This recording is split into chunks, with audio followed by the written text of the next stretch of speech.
going on, everybody? I am just riding on my way to work right now, and I figured this would be a great time to talk about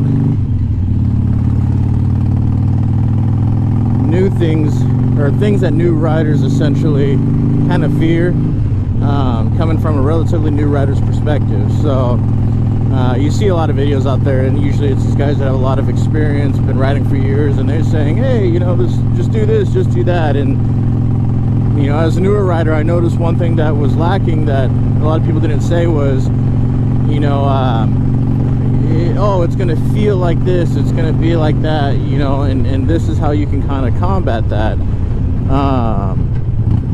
And so that's kind of what I wanted to go over today. And the first one being is riding in crosswinds.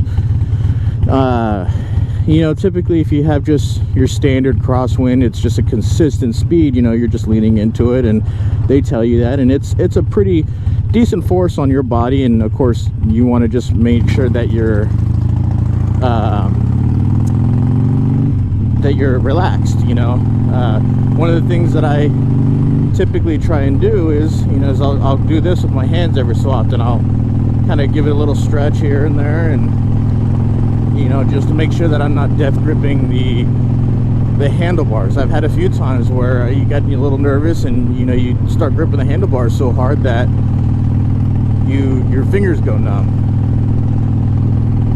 So that's one of the first things, is obviously, you know, you just keep your relaxed grip on there. Just remember that the bike wants to stay up, that it wants to keep in this upright position. And if you start to have issues, a little extra throttle, just a tiny bit, is going to make it want to stand back up. So the first thing, obviously, my first piece of advice, trust in your bike.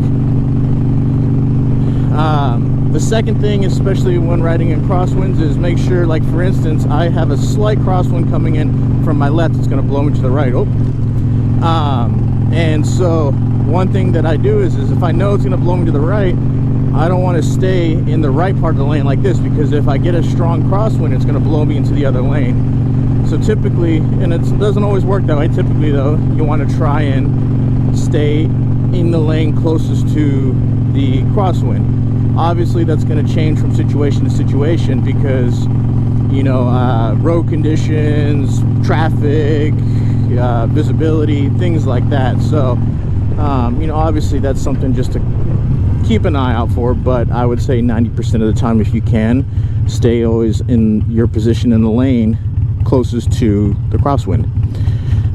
Most of that was all pretty common sense for me as a new rider, and I feel like most people kind of get that naturally. The hardest part for me was dealing with gusts.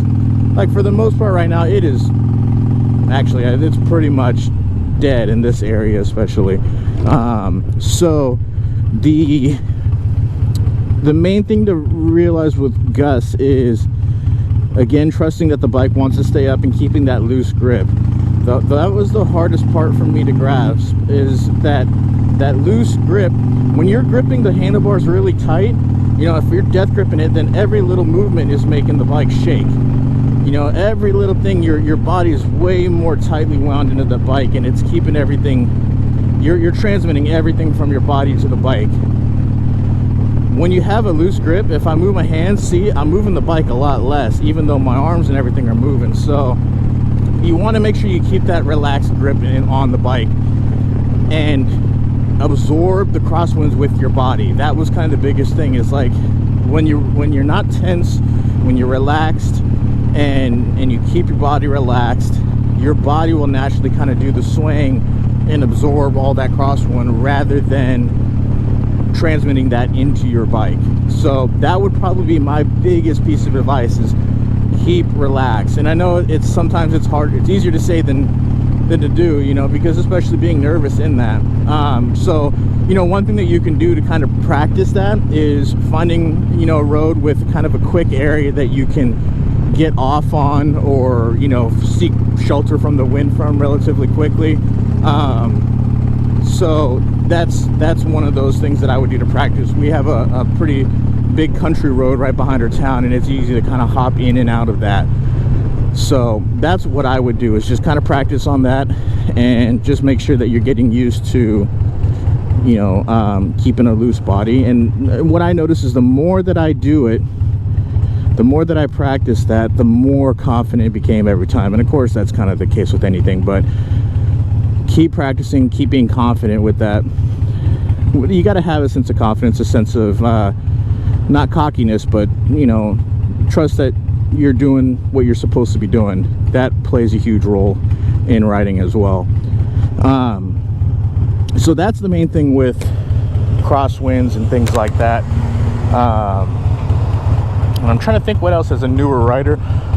You know, you'd be surprised also with a lot of like cracks and tar snakes in the road. You know, they definitely pose a threat, but it's not like the moment you cross over, oh shoot, I'm gonna lose traction. Your bike's gonna keep a level of traction on there, and it's gonna want to stay up. So, you know, don't think that every single white line that you cross that you're gonna lose traction, because you're not. The tires are gonna keep a good amount of traction on there. You just don't want to be driving on that. For me, getting on the freeway here right now was one of the biggest things for me, and it's still, you know, to this day even, it still gives me, I have a healthy amount of respect for it. And, you know, I find myself still learning how to cope with the feeling of it. But the biggest thing that nobody ever told me, oh, we got something in the road here. The biggest thing that nobody ever told me about getting on a freeway is that when you're on the freeway, there is a lot of crosswinds from all the cars. So all these cars, they're pushing air, you know, one way or another. You know, they're pushing it, you know, over the hood, over everything. So you're feeling all these different crosswinds in different directions coming from all these cars. Again, that goes back to the dealing with crosswinds thing. So you want to make sure that you're keeping relaxed and you're just keeping faith in your bike, that your bike wants to stay up, you know, that you're doing the right thing.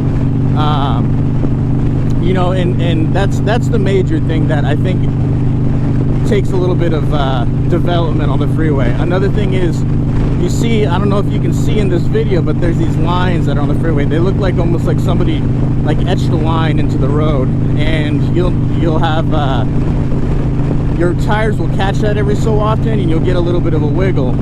So those are kind of the two major things. It's not that big of an issue. You'll notice it. Again, just keeping the relaxed grip. That's the best thing that you can do. You know, make sure every so often, hey, you kind of stretch. Some people talk about riding like this. They put their hands kind of in a U-shaped down position on the bars in order to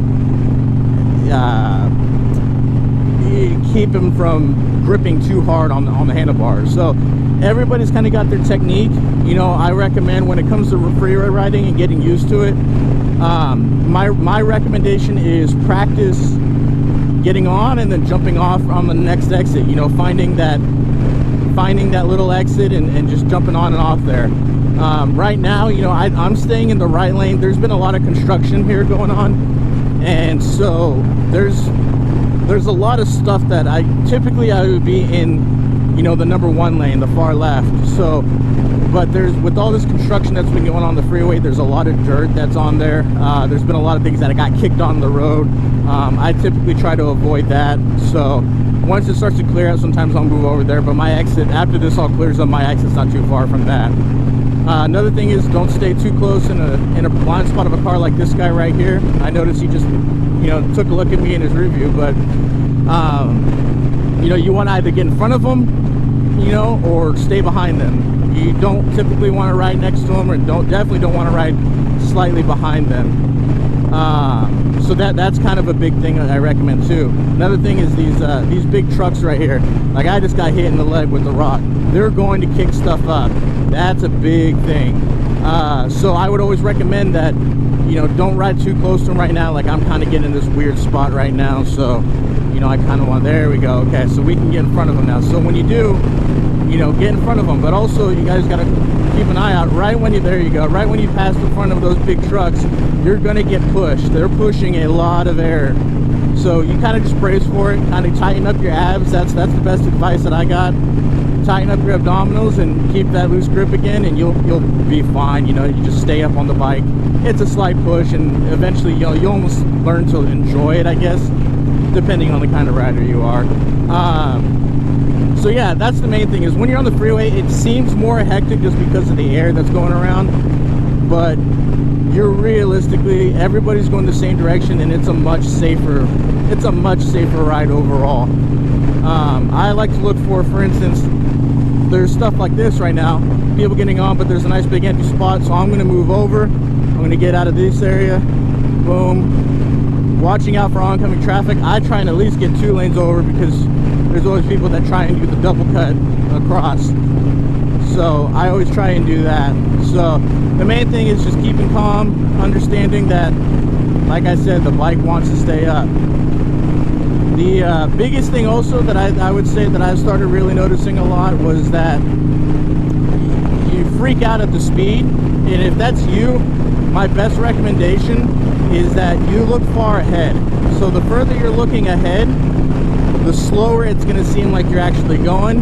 Plus you need that distance because you need the reaction time.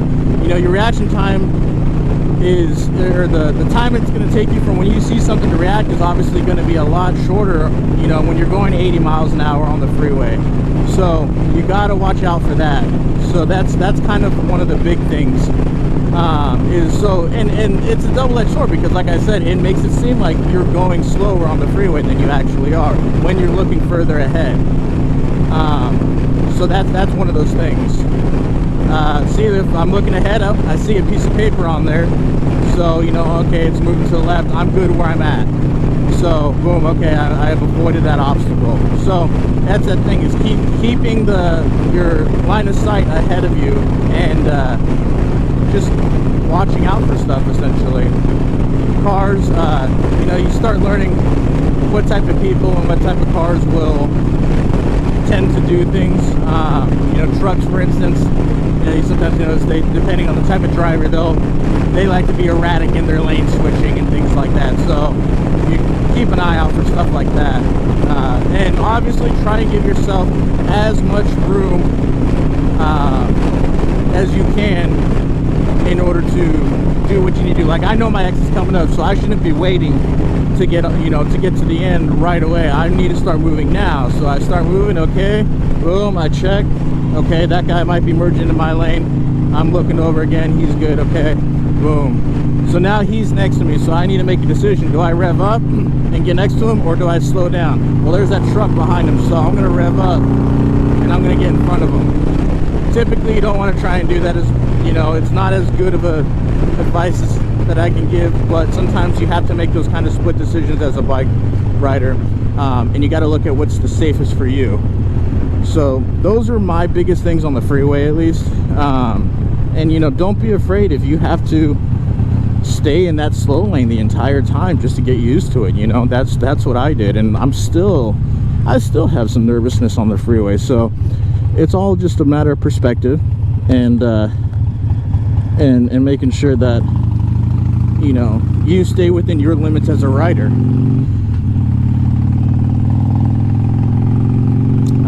Other than that, I mean, those are my biggest things that I would say that other videos that I've seen, other riders that they've given advice that maybe wasn't necessarily explained clear enough.